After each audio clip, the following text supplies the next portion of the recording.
नमस्कार दोस्तों। आज हम जिस कहानी के बारे में बात करेंगे उसका नाम है अनाथ लड़की। इसके राइटर हैं मुंशी प्रेमचंद। सेठ पुरुषोत्तम दास पूना की सरस्वती पाठशाला का मुआयना करने के बाद बाहर निकले तो एक लड़की ने दौड़कर उनका दामन पकड़ लिया। सेठ जी रुक गए और मोहब्बत से उसकी तरफ देखकर पूछा, नाम क्या है? लड़की ने जवाब दिया, रोहिणी। सेठ जी ने उसे गोद में उठा लिया और बोले, तुम्हें कुछ इनाम मिला? लड़की ने उनकी तरफ बच्चों जैसी गंभीरता से देखकर कहा, तुम चले जाते हो, मुझे रोना आता है, मुझे भी साथ लेते चलो। सेठ जी ने हंसकर कहा, मुझे बड़ी दूर जाना है, तुम कैसे चलोगी?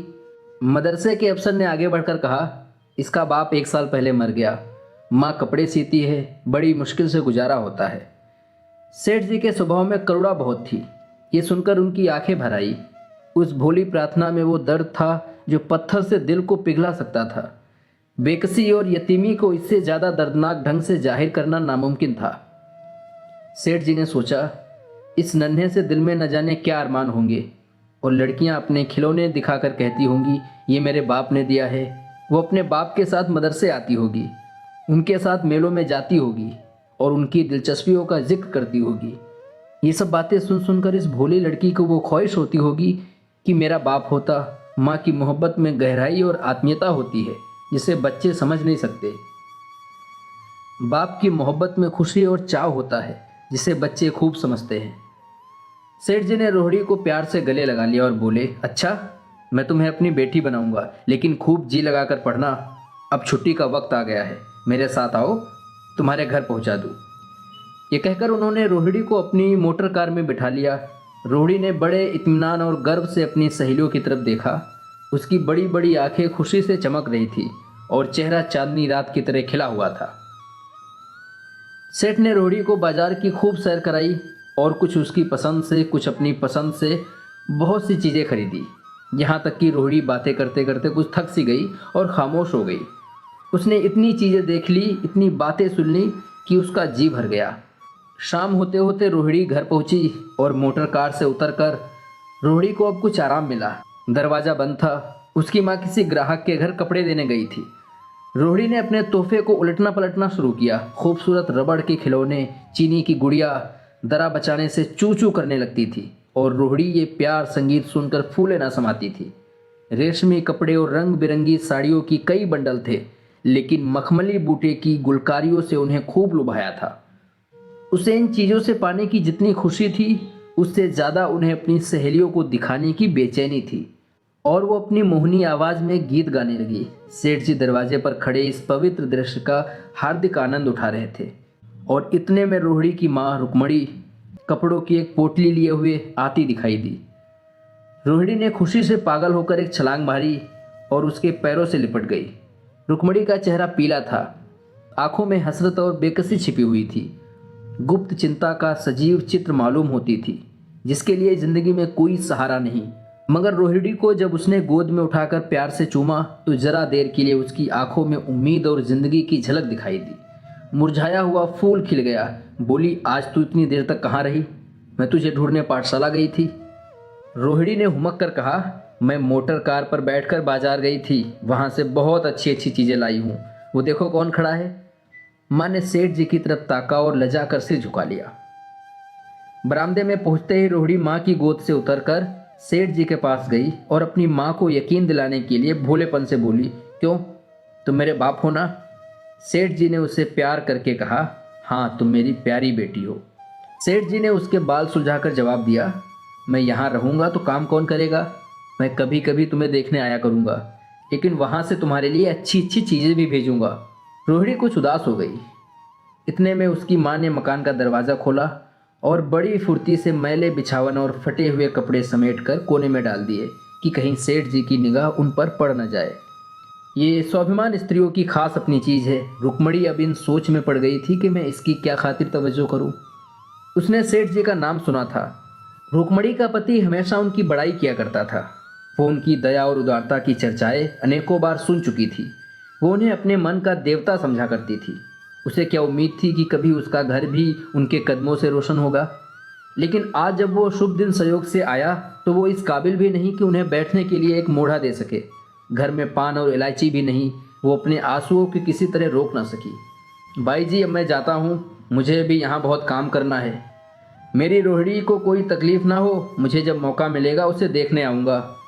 उसके पालने पोसने का काम मेरा है और मैं उसे बहुत खुशी से पूरा करूँगा। उसके लिए अब तुम कोई फिक्र मत करना, मैंने उसका वजीफ़ा बांध दिया है और ये उसकी पहली किस्त है। ये कहकर उन्होंने अपना खूबसूरत बटुआ निकाला और रुक्मणी के सामने रख दिया। गरीब औरत की आंखों में आंसू जारी थे। उसका जी बरबस चाहता था कि उसके पैरों को पकड़कर खूब रोए। आज बहुत दिनों के बाद एक सच्चे हमदर्द की आवाज़ उसके मन में आई थी।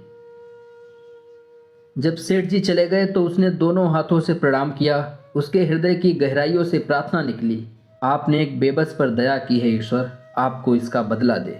दूसरे दिन रोहिणी पाठशाला गई तो उसकी बाकी सजधज आंखों में खूबी जाती थी। उस्तानियों ने उससे बारी बारी प्यार किया और उसकी सहेलियां उसकी एक एक चीज़ को आश्चर्य से देखती ललचाती थी। अच्छे कपड़ों से कुछ स्वाभाविक का अनुभव होता था। आज रोहिणी वो गरीब लड़की न रही जो दूसरे की तरफ विवश नेत्रों से देखा करती थी। और उसकी जबान एकदम के लिए भी न रुकती थी। कभी मोटर की तेजी का जिक्र था, कभी बाजार की दिलचस्पियों का बयान, कभी अपनी गुड़ियों के कुशल मंगल की चर्चा थी और कभी अपने बाप की मोहब्बत की दास्तान। दिल था कि उमंगों से भरा हुआ था।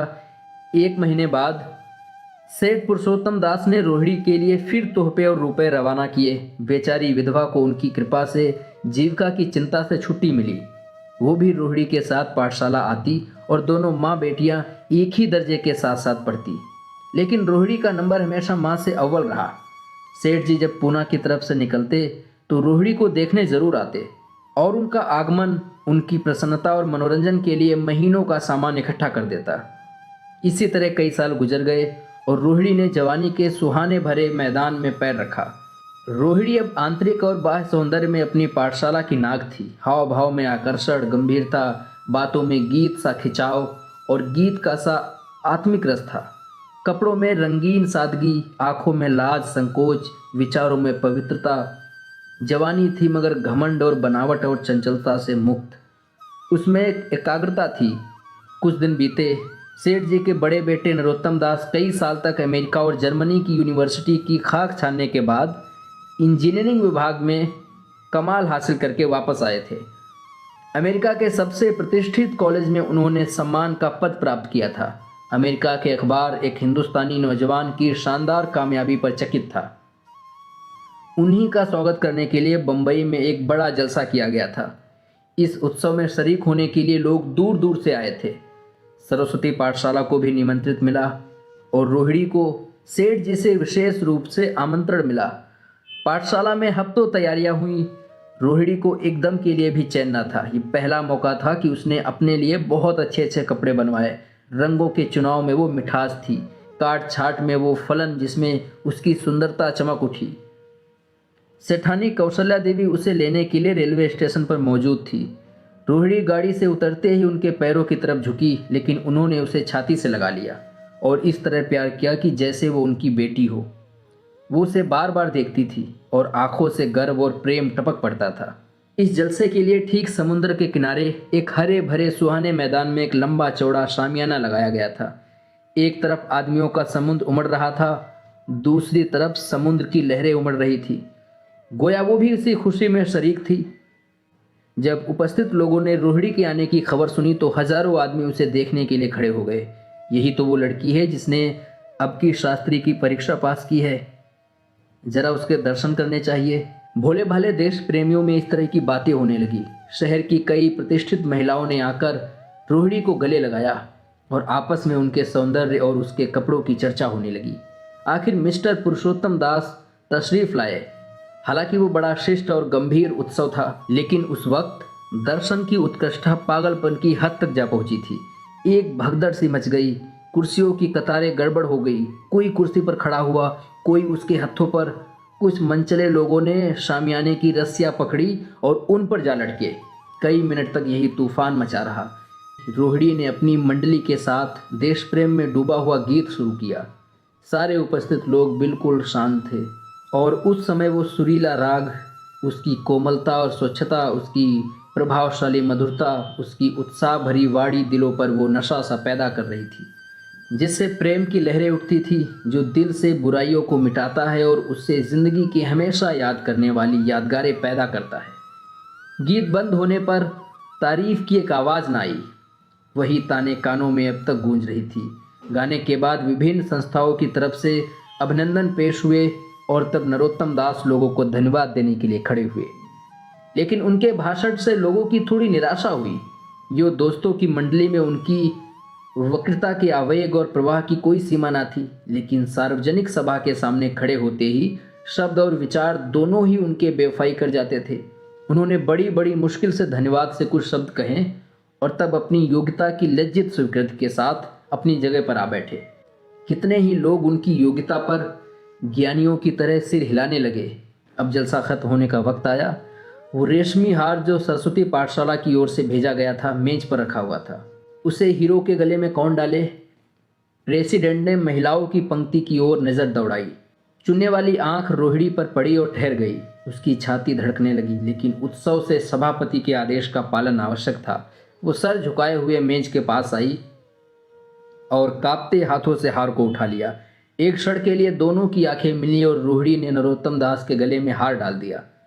दूसरे दिन सरस्वती पाठशाला के मेहमान विदा हुए, लेकिन कौशल्या देवी ने रोहिणी को न जाने दिया। बोली, अभी तुम्हें देखने से जी नहीं भरा।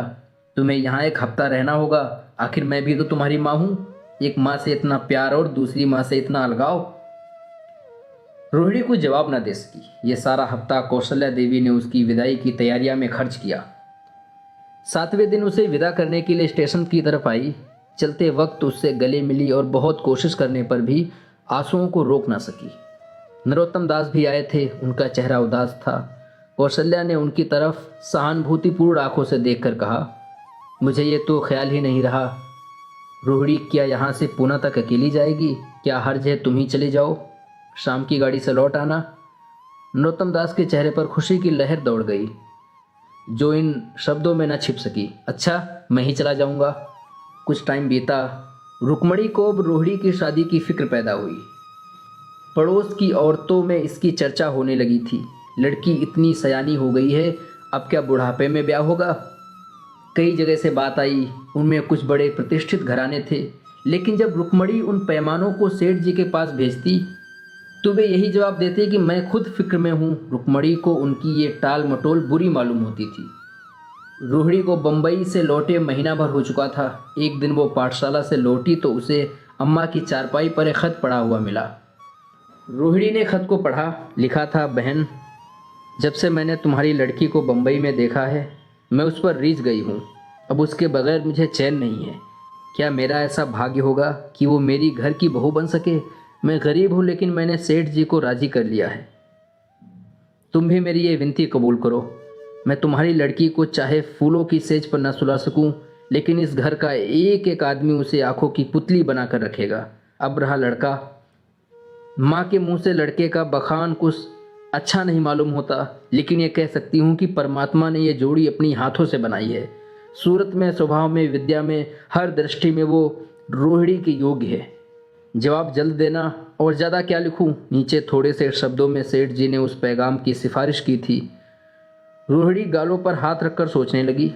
नरोत्तम दास की तस्वीर उनकी आंखों के सामने आ खड़ी हुई। उनकी वो प्रेम की बातें, जिनका सिलसिला बम्बई से पूना तक नहीं टूटा था, कानों में गूंजने लगी। उसने एक ठंडी सांस ली और उदास होकर चारपाई पर लेट गई। कुछ समय बीता। सरस्वती पाठशाला में एक बार फिर सजावट और सफाई के दृश्य दिखाई दे रहे थे। आज रोहिणी की शादी का शुभ दिन था। शाम का वक्त, बसंत का सुहाना मौसम, पाठशाला के दारो दीवार मुस्कुरा रहे थे और हरा भरा बगीचा फूला नहीं समाता। चंद्रमा अपनी बारात लेकर पूरब की तरफ से निकला। उसी वक्त मंगलाचरण का सुहाना राग उस रूपहली चांदनी और हल्के हल्के हवा के झोंके में लहरें मारने लगा। दूल्हा आया। उसे देखते ही लोग हैरत में आ गए। ये नरोत्तम दास थे। दूल्हा मंडप के नीचे गया। रोहिणी की माँ अपने को रोक न सकी। उसी वक्त जाकर सेठ जी के पैर पर गिर पड़ी। रोहिणी की आंखों में प्रेम और आनंद के आंसू बहने लगे। मंडप के नीचे हवन कुंड बना था। हवन शुरू हुआ। खुशबू की लपेटें हवा में उठ गई और सारा मैदान महक गया। लोगों के दिलो दिमाग में ताजगी की उमंग पैदा हुई। फिर संस्कार की बारी आई। दूल्हा और दुल्हन ने आपस में हमदर्दी, जिम्मेदारी और वफादारी के पवित्र शब्द अपनी जबानों से कहे। विवाह की वो मुबारक जंजीर गले में पड़ी जिसमें वजन है, सख्ती है, पाबंदियां हैं, लेकिन वजन के साथ सुख और पाबंदियों के साथ विश्वास है। दोनों दिलों में उस वक्त एक नई बलवान आत्मिक शक्ति की अनुभूति हो रही थी। जब शादी की रस्में खत्म हो गई तो नाच गाने की मजालिश का दौर आया। मोहक गीत गूंजने लगे। सेठ जी थक कर चूर हो गए थे। जरा दम लेने के लिए बागीचे में जाकर एक बेंच पर बैठ गए। ठंडी ठंडी हवा आ रही थी। एक नशा सा पैदा करने वाली शांति चारों तरफ छाई हुई थी। उसी वक्त रोहिणी उनके पास आई और उनके पैरों से लिपट गई।